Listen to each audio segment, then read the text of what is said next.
There's Aetna, Cigna, United Healthcare, Mutual of Omaha, and dozens of other different insurance companies that offer Medicare supplement insurance. So if you're shopping for a Medicare supplement plan, you're probably wondering, how do I know which insurance company is the best? So in today's video, I'm going to give you some very important information that I think will really help you narrow it down. So stick around.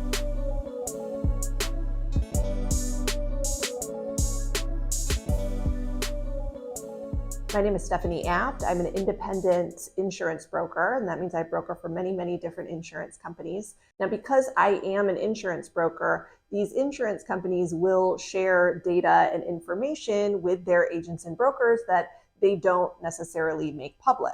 And some of the information that they share, we are also not supposed to make public. So today I'm going to share as much data-driven information with you as I can to hopefully help you make a very informed decision about your insurance coverage. So if you're shopping for Medicare supplement insurance, the first and the most important thing to know is that Medicare supplement plans are standardized. That means that the benefits are the same no matter which insurance company you purchase the plan through. So let's say you want a Medicare supplement plan G, the most popular Medicare supplement plan right now. That plan G will be the same exact benefit plan, whether you buy it through Humana or Blue Cross. It's the same exact plan. And you can always see any Medicare doctor. So it doesn't matter if your doctor takes Blue Cross or is in network with Humana, right, for your Medicare supplement. As long as your provider accepts Medicare, traditional Medicare, then you can always go to that doctor or hospital, no matter which insurance company your Medicare supplement plan is with. And I will also say that if you go to Google and you type in what is the best insurance company for Medicare supplement insurance, and you see an article that has a list of different insurance companies, you should probably take that with a grain of salt. It's really important to ask yourself, what criteria are they basing this list off of? For example, one site that I came across when I was putting together this video used as some of their criteria to rank how many different Medigap plans the insurance company offered and whether or not the insurance company also offered a Part D prescription drug plan as a means for ranking which insurance companies were the best. But what they didn't factor into their ranking at all was how competitively priced the insurance company is compared to other carriers in the area, or how fast and how often the insurance company is raising the rates, the premium rates on their Medicare supplement plans. Of course, when you're looking at Medicare supplement insurance companies, it's a good idea to price shop because, like I said before, the plan benefits are standardized, but the insurance companies can charge vastly different rates for the same exact benefit plan. So you see on the screen here, I'm showing different pricing for a Medicare supplement plan G in Texas, and you can see that the rates vary quite a bit. In most cases, it makes no sense to pay substantially more for a Medicare supplement plan when you can get it for a lower price.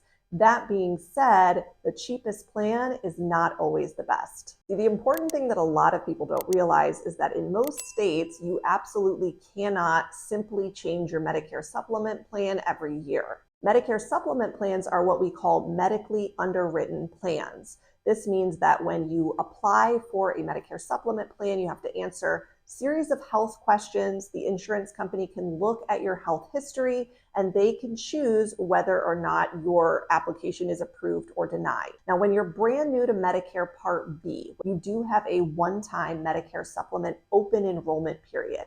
This is a 6-month window that is triggered by your Part B effective date.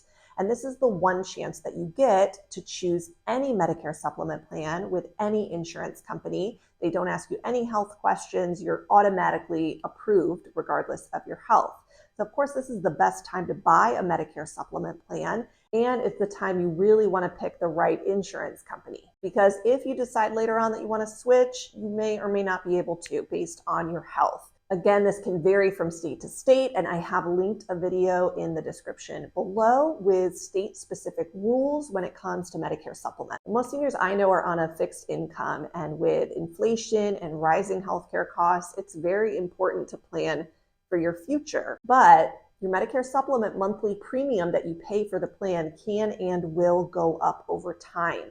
And this is going to be directly related to the plan letter you choose, as well as the insurance company that you pick. So what I want to talk about now is the 3 different rate types that you'll see when you are shopping for Medicare supplement plans. They are attained age rated, issue age rated, and community rated. So for attained age rated, with this rate type, your policy is priced based on the age you are when you enroll, and your premium will increase as you get older based on your attained age. For issue age rated, this rate type sets your rate based on the age that you are at the time of your Medigap plan enrollment. And while you will see rate increases based on things like market inflation or rising healthcare costs, your rates are not going up because of your age. So with a community rated rate type, all policyholders in a same geographic region pay the same rate regardless of their age. The premiums are generally not age dependent, and they increase again based on market inflation, healthcare costs, etc., but they are not increasing based on your age. So in most cases, the rate type you will see for Medigap plans will be based off of where you live. For example, in New York, Medigap plans are regulated to be all community rated. In Florida, you're seeing 99% issue age rated Medigap policies. And in Texas, you're seeing mainly attained age rated Medigap policies. And really, one rate type isn't going to be better than another. Some people think attained age policies must be worse because the prices are guaranteed to go up as you get older. But in most cases, an attained age Plan G for someone in Texas is going to cost them a lot less over the life of their policy than a community rated Plan G in New York or an issue age rated Plan G in Florida. So no matter which type of rate type you have, expect that your rate will go up. For example, here is some data with one insurance company, and you'll see the attained age rate increases here. And here is data with an issue age policy. Both are similar, and the issue age policy was actually more expensive to begin with. So you can see that there's not a huge difference from one rate type to another. So keep in mind that rate type is really not the be all and end all of how much your rates will go up over time. Also, some companies in certain states will actually raise your rates more than once a year. So you'll see one rate increase based on your attained age, the fact that you're getting older, and then a second rate increase in the same year based on just the company's annual rate adjustment. So while no one has a crystal ball, something that you really want to look at when you're choosing your Medicare supplement insurance company is the financial strength of the insurance carrier. So for example, do they have an A rating with AM Best, maybe an A+ rating? Being a financially strong company means that they have the financial ability to keep rates more stable. Another thing to consider is how long have they been in the market? Some insurance companies will kind of try dipping their toe into the Medicare supplement market, and they'll come in hot with very low premiums for their Medicare supplement plans, trying to gather the biggest book of business they can. When they have to correct their rates to match the market or match their loss ratio, the insured policyholders can end up seeing very large rate increases on their plan. Or worse than that, the new insurance company could decide after a year or 2 or 3 that they actually want to pull out of the Medicare supplement market. Now, as a policyholder, if this happens to you, you can generally always keep your Medicare supplement plan.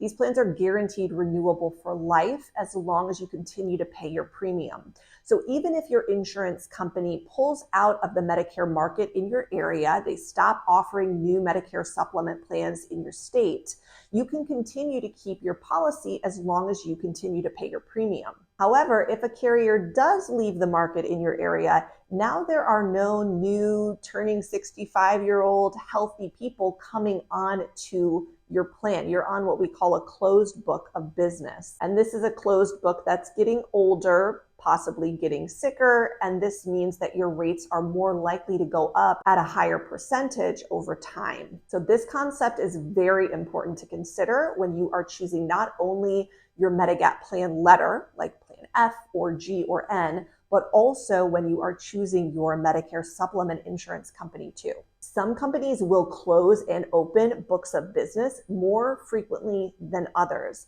So for example, an insurance company will be offering Medicare supplement plans under one subsidiary name in any given area, and then they'll stop offering plans under that name, continue to offer new plans under a new subsidiary name with new lower rates. And now the people that are on that closed book of business may see higher rate increases over time. Some companies rarely do this, and other companies do it a lot. So the tricky thing about making a video like this, what is the best insurance company for Medicare supplements, is that things can and do change over time. For example, there is one insurance company, a very large, well-known insurance company with a strong financial rating that has been in the Medicare market for a while, that recently started to pull out of the Medicare market in many different states. So they're closing books of business in these states. I think this is something that most people and most agents and brokers wouldn't have predicted. And I'm not seeing this information being made very public. So this is where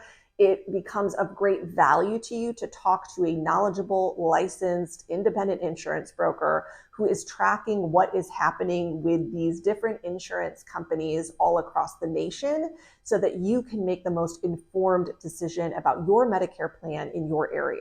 So this is why no agent can really sit here and say that there is this one insurance company that is the best for Medicare supplement plans, because things can and do change. And what you really want is a broker who is following the market and can alert you to these changes before they impact you. So a lot of people will ask me about claims payment and whether or not that's something that you want to consider when you're choosing your Medicare supplement insurance company.